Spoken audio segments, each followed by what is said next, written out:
We're going to turn left down the one-way street coming up here. You see the two arrows, two one-way arrows? 2 arrows indicates that there's 2 lanes. And we still have to turn into the left, but the issue here is that you don't see the left lane until you start turning. To help you find the lane, stay close to the left curb. The curb is your guide.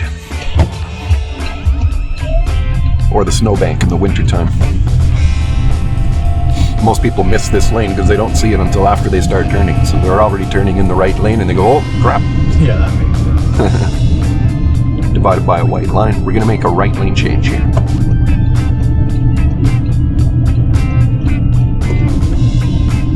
And then a right turn at the stop sign.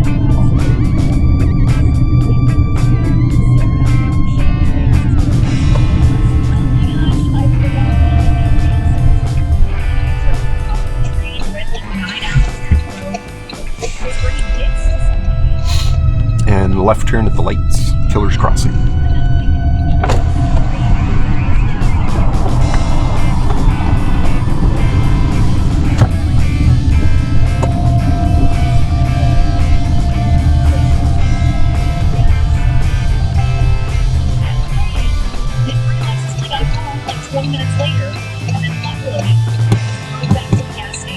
So that's one ways for you. Oh man. Aren't you glad that you don't have to go downtown for your road test? Yes, very good. None of that is going to be part of your road test. That's very good. Isn't it like LaSalle and Bergeron? LaSalle and the back roads near Montrose. You don't go out that far to Barry Down. Oh, that's nice. Yeah.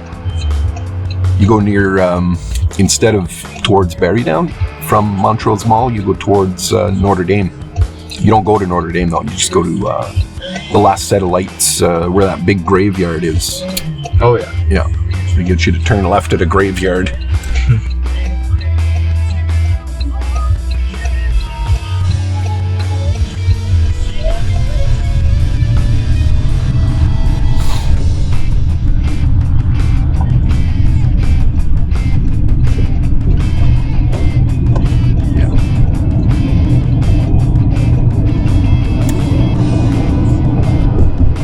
A lot easier to drive on the two ways. Some of my students, I get some that are really, really nervous drivers, and this lesson freaks them right out, man. I can see the blood pressure rising, and then we come off the one ways, and then the blood pressure goes back down again. Yeah. But suddenly they're driving really well on the two ways after the one ways. Yeah. Because everything.